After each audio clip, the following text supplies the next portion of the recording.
નમસ્કાર ખેડૂત મિત્રો, જય દ્વારકાધીશ. પશુપાલન મિત્રો, જય ઠાકર. આજે આપણે મિત્રો મળી ગયા છે એક નવા વિડીયોની સાથે.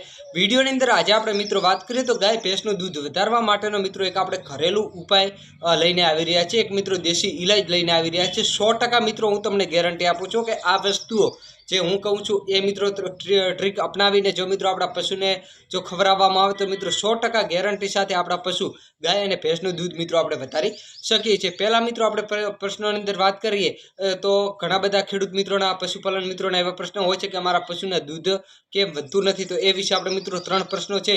તો આ વસ્તુ જો આપણા પશુની અંદર હોય તો મિત્રો આપણા પશુનું દૂધ વધતું નથી. તો પહેલા નંબરની અંદર વાત કરીએ તો જો મિત્રો આપણા પશુનું વિયાણ થયેલું હોય અને જો પશુના શરીરની અંદર મેલ રહી ગયેલો હોય તો મિત્રો આપણા પશુનું દૂધ વધતું નથી. પછી મિત્રો બીજા નંબરની અંદર વાત કરીએ કે જો આપણા પશુને આપણે મિત્રો સમતોલ આહાર એટલે કે સમતોલ મિત્રો આપણે ખોરાક ના આપતા હોય તો પણ આપણા પશુનું દૂધ વધતું નથી. ને મિત્રો ત્રીજા નંબરની અંદર વાત કરીએ તો જો એ પશુ છે તો મિત્રો સારી નસલ એટલે કે દૂધવાળી નસલનું પશુ ના હોય તો પણ તે પશુનું દૂધ મિત્રો વધતું નથી. તો મિત્રો આ 3 પ્રશ્નો અને કઈ વસ્તુ આપણા પશુને ખવડાવવી જોઈએ જેના લીધે આપણા પશુનું દૂધ વધે એ વિશે આપણે સંપૂર્ણ માહિતી મેળવવાના છે આ જ વિડીયોની અંદર.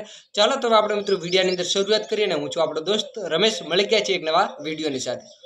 વિડીયોની અંદર આપણે મિત્રો પહેલા પ્રશ્નની અંદર વાત કરીએ તો પશુપાલન મિત્રોને એ કેવી રીતે મિત્રો આપણે ખબર પડે કે પશુના શરીરની અંદર છે તે મિત્રો મેલ રહી ગયેલો હોય એ વિશે આપણે પહેલી તો વાત કરીએ. તો મિત્રો છે તે પિત્તનું છે તે મિત્રો યુનિમાર્ટની અંદર છે તે મિત્રો દહીં જેવું એકદમ સફેદ છે તે મિત્રો બહાર આવતો હોય મેલ થોડો તો તે મિત્રો તમારા પશુના શરીરની અંદર છે તે મિત્રો મેલ રહી ગયેલો છે જેનો મિત્રો તમારે કોઈ પણ સારા એવા ડૉક્ટર પાસે મિત્રો તમારે ઈલાજ કરાવવો જોઈએ. પછી મિત્રો આપણે વાત કરીએ તો આપણા પશુને આપણે વિયાણ થઈ ગયેલું હોય અને ગાભણ પહેલાં જો મિત્રો આવો મેલ બહાર આવતો હોય તો આપણે મિત્રો એ સમજી લેવું કે આપણા પશુના શરીરની અંદર છે તે મિત્રો બગાડ થયેલો છે એટલે કે અંદર મેલ રહી ગયેલો છે. પછી મિત્રો ઘણા બધા પશુપાલન મિત્રોના એવા પ્રશ્ન હતા કે અમે મિત્રો સમતોલ આહાર એટલે કે જે પણ જોઈએ એ મિત્રો આપણે ખોણ આપીએ છીએ તેમ છતાં પણ પશુનું દૂધ વધતું નથી. તો હવે મિત્રો વાત કરું છું કે આ 3-4 વસ્તુ જો આપણા પશુને ખવડાવવામાં આવે તો 100% ગેરંટી સાથે મિત્રો હું તમને કહું છું તમારા પશુનું દૂધ છે તે મિત્રો આપણે વધારી શકીએ છીએ. આપણે મિત્રો વાત કરીએ તો કઈ વસ્તુ છે એ વિશે આપણે વાત પહેલાં તો કરીએ. પહેલા નંબરની મિત્રો વસ્તુ છે સૂંઠ એટલે કે જે મિત્રો સૂકું આદુ હોય છે એ એક પહેલા નંબરની વસ્તુ છે. બીજા નંબરની અંદર મિત્રો છે તલ, કાળા તલ કે ધોળા તલ બંને મિત્રો તમે ખવડાવી શકો છો. જે તમારે હોય એ મિત્રો તમે ખવડાવી શકો છો. પછી મિત્રો કાળું જીરું એટલે જે મિત્રો આપણે કાધા જીરું ખાઈએ છીએ એ મિત્રો તમારે કાધા જીરું નાખવાનું પશુને ખવડાવવાનું રહેશે. એટલે મિત્રો કાળું જીરું નહીં પણ ધોળું જીરું આવે છે કાધા જીરું જે શાકની અંદર નાખીએ એ મિત્રો તમારે વાપરવાનું રહેશે. પછી મિત્રો ચોથા નંબરનો છે મિત્રો શોખ જે મિત્રો શોખ આવે છે એ મિત્રો તમારે ખવડાવવાનું રહેશે.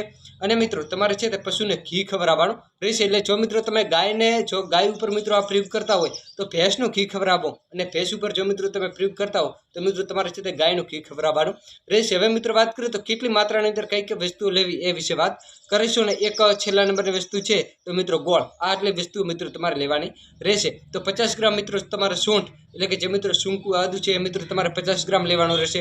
પછી મિત્રો 50 ગ્રામ મિત્રો તમારે તલ લેવાના રહેશે. તેથી આગળ વાત કરીએ તો 50 ગ્રામ જેટલું મિત્રો તમારે છે તે જીરું લેવાનું રહેશે.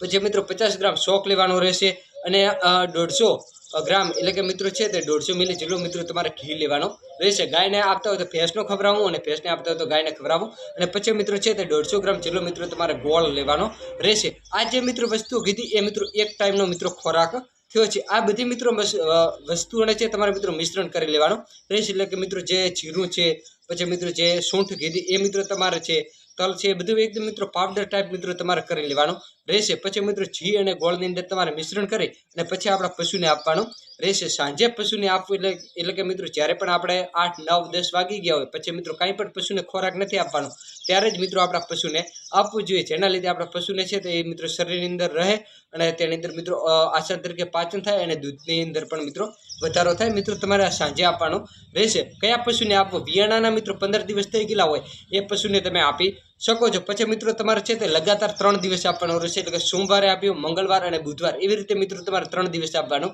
રહેશે. વાત કરીએ તો મિત્રો તમે બુધવારે આપ્યું હોય તો ગુરુવારે આપવાનું, શુક્રવાર એવી રીતે મિત્રો તમારે 3 દિવસ તમારે લગાતાર આપવાનું રહેશે.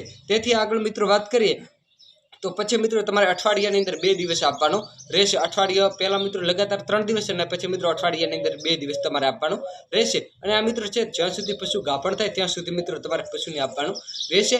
અને મિત્રો આ વિડીયો મિત્રો તમામ ભાઈઓ સુધી શેર કરો. જે ભાઈને આવો દેશી પ્રયોગ કરીને પશુનું દૂધ પણ વધારી શકે છે. ફરીથી મળીશું મિત્રો એક નવા વિડીયો સાથે, નવા એક ટોપિક સાથે.